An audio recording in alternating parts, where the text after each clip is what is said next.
10 మంది డుమ్మా నిన్న ఇల్లు పేరుకు బీఆర్ఎస్ పార్టీల బీఫామ్ మీద కారు పార్టీ గుర్తు మీద గెలిచి ఎన్నికల తర్వాత కాంగ్రెస్ పార్టీలకు జంపు కొట్టారు. జంపు కొట్టిన తర్వాత చాలా రకాల విమర్శలు వచ్చినాయి, చాలా రకాల వ్యతిరేక ప్రదర్శనలు వచ్చినాయి. అటు కాంగ్రెస్ పార్టీ నుంచి ఇటు బీఆర్ఎస్ పార్టీ నుంచి ఎటు కాకుండా వేరు. కొంతమంది ఏమో ఆ కాంగ్రెస్ కండువ కాదు అది, నేను దేవుని కండువ కప్పుకున్నా అంటారు. ఇట్లా తప్పించుకునే ఇది చేసినప్పటికీ నిన్న ఏమైందంటే కాంగ్రెస్ పార్టీ ఎమ్మెల్యేలు ఎమ్మెల్సీలు మంత్రులు అందరితోటి మీటింగ్ పెట్టుకున్నది. గత కొన్ని రోజుల క్రితము 10 మంది ఎమ్మెల్యేలు రాష్ట్రీయ మీటింగ్ పెట్టుకున్నారు. ఎమ్మెల్యేలు తిరగబడుతూ ఉన్నారు, ప్రజల్లో వ్యతిరేకత ఇదవుతూ ఉన్నది, స్థానిక సంస్థల ఎన్నికలు రాబోతూ ఉన్నాయి, పథకాలు అమలు చేస్తున్నా కూడా చేస్తున్నామని చెప్పుకోలేకపోతున్నాం, కులకరణ చేసినాం, దాని మీద మనము ఎలాంటి పాజిటివ్ రెస్పాన్స్ రాబట్టుకోలేకపోయినాం, ఎస్సీ వర్గీకరణ చేసినాం, దాని మీద మనకు ఎట్లాంటి పాజిటివ్ రెస్పాన్స్ రాబట్టుకోలేకపోయినాం. మరి ఇదంతా కూడా జనాల్లోకి తీసుకెళ్లాల్సిన అవసరం ఉన్నది. ఎమ్మెల్యేలు ఎమ్మెల్సీల నోరు కొంచెం కంట్రోల్ చేయాల్సిన అవసరం ఉన్నదనే ఉద్దేశంతో Deepa Das Munshi, CM Revanth Reddy, PCC chief Mahesh Goud, బట్టి వీళ్ళ ఆధ్వర్యంలో నిన్న కాంగ్రెస్ పార్టీ ఎమ్మెల్యేలు ఎమ్మెల్సీలు అందరినీ కూర్చోబెట్టుకొని మాట్లాడుకున్నది. మరి బీఆర్ఎస్ పార్టీలోంచి కాంగ్రెస్ పార్టీలో చేరిన ఈ 10 మంది ఎమ్మెల్యేలు పోవాలి కదా, నిన్న పోలే. ఎందుకు పోలేదయ్యా అంటే ఇప్పటికే హైకోర్టులో ఒక కేసు వీళ్ళ మీద సంబంధించిన ఆ జంపింగ్ కేసు ఉంది, సుప్రీంకోర్టులో కూడా కేసు ఉంది. మొన్న పోయిన వారం కొంచెం స్పీడ్గా చేసి దాన్ని ఇది చేసారు. అసెంబ్లీ సెక్రటరీ 10 మందికి నోటీసులు పంపించండు, వివరణ ఇవ్వాలి మీరు అని చెప్పేసి, రాతపూర్వక వివరణ ఇవ్వాలి, ఎట్లా మీరు పార్టీలో ఎట్లా ఉన్నారు, ఏ పార్టీలో ఉన్నారు, బీఆర్ఎస్లోంచి కాంగ్రెస్లోకి వచ్చిరా రాలేదా, వస్తే ఏంది మీ పరిస్థితి, బీఆర్ఎస్ని వదిలేసినట్ట ఏందని చెప్పేసి వివరణ ఇవ్వాలని చెప్పేసి ఇది చేసింది. మరోవైపు బీఆర్ఎస్ పార్టీ కూడా చాలా స్పీడ్గా వీళ్ళ మీద చర్యలు తీసుకోవాలని చెప్పేసి అటు ఢిల్లీకి పోయి అక్కడ కూర్చొని మరీ కుర్చీ చేసుకొని కూర్చొని ఆ సుప్రీంకోర్టు న్యాయమూర్తులతోని అక్కడ ఫైలు తొందరగా మీదకి వచ్చి ఈ ఉప ఎన్నికలు ఎట్లా తెద్దామనే ఆలోచనలో BRS party working president KTR కూడా కొంత స్పీడ్గా ఉన్నాడు. కేసీఆర్ కూడా మొన్న ఫామ్ హౌస్లో మాట్లాడుకుంది, ఒక మాట చెప్పింది, ఏమని బయటకు వస్తున్నాయి ఇక ఉప ఎన్నికలు రావచ్చు, బహిరంగ సభ పెట్టుకుందాం, ప్రభుత్వానికి వ్యతిరేకంగా కొట్లాడదామని చెప్పేసి ఒక పిలుపునైతే ఇచ్చిండు. ఇదంతా గమనించుకుంటే సుప్రీంకోర్టు కనుక ఈ 10 మంది ఎమ్మెల్యేల మీద స్పీడప్ చేసి ఏమన్నా చర్యలు తీసుకునే ఛాన్స్ ఉంటే వీళ్ళు ఎమ్మెల్యే పదవికి రాజీనామా చేయాల్సి వస్తుంది, లేదంటే అనర్హత వేటు పడుతుంది. ఇప్పుడు కనుక సిఎల్పి మీటింగ్లో కూర్చుంటే కాంగ్రెసు ఎమ్మెల్యేలతో పాటు కలిపి కూర్చొని వాళ్ళ మీటింగ్లో కనబడితే సుప్రీంకోర్టుకి ఇంకా ఈజీ అవుతుంది. ఇంకా ఇక 2-3 రోజులు రేపు తెల్లారి కూడా ఒక నోటీసులో ఒక ప్రకటన చేసే ఛాన్స్ ఉంటుంది. అందుకే పోకుంటేనే బెటరు, ఎందుకంటే అక్కడ సుప్రీంకోర్టు చూస్తుంది, ఎప్పుడు ఛాన్స్ దొరుకుతుందా అని చెప్పేసి ఇటు బీఆర్ఎస్ పార్టీ చూస్తుంది అని చెప్పేసి ఈ 10 మంది కూడా నిన్న డుమ్మా కొట్టారు. కాకపోతే తెల్ల వెంకట్రావు కాలేజీ ఆందాక వేరు మీటింగ్కి పోదామని కొంత ఉత్సాహంతో, కానీ వస్తే పెద్ద సమస్య అవుతుందని చెప్పేసి కాంగ్రెస్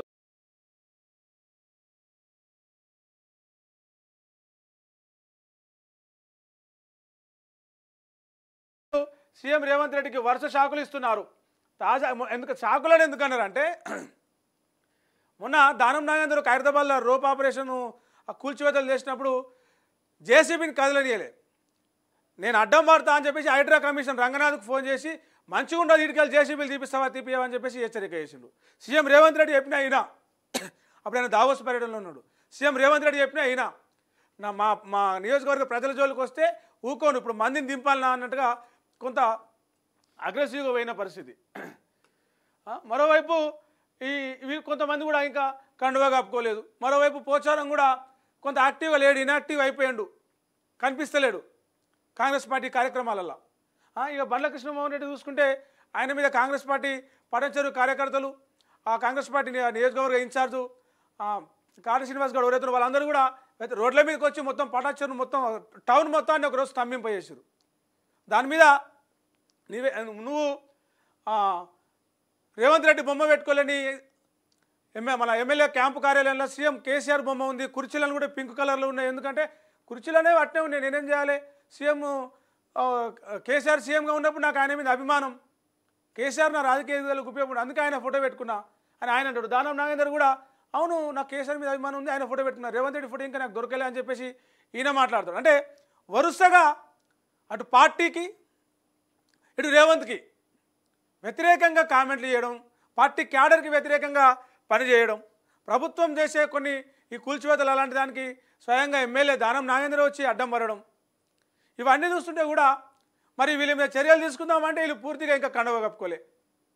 పూర్తిగా మేము కాంగ్రెస్ కార్యకర్తలమని చెప్పుకోవట్లే, కాంగ్రెస్ ఎమ్మెల్యేలమని చెప్పుకోవట్లే. ఒకవేళ చెప్పుకుంటే వెంటనే దానికి సంబంధించిన అసెంబ్లీ కావచ్చు, సుప్రీంకోర్టు కావచ్చు, వెంటనే చర్యలు తీసుకోవాల్సి ఉంటుంది. చర్యలు తీసుకుంటే ఉప ఎన్నికలు వస్తాయి. సరే, ఉప ఎన్నికలు వస్తే ఇప్పటికిప్పుడు మళ్ళీ 10 మంది పోయి ఎన్నికలలో ఉంటారా అంటే అలా 8 మంది భయపడుతున్నారట. భయపడతారు, 10 మంది కూడా భయపడతారు.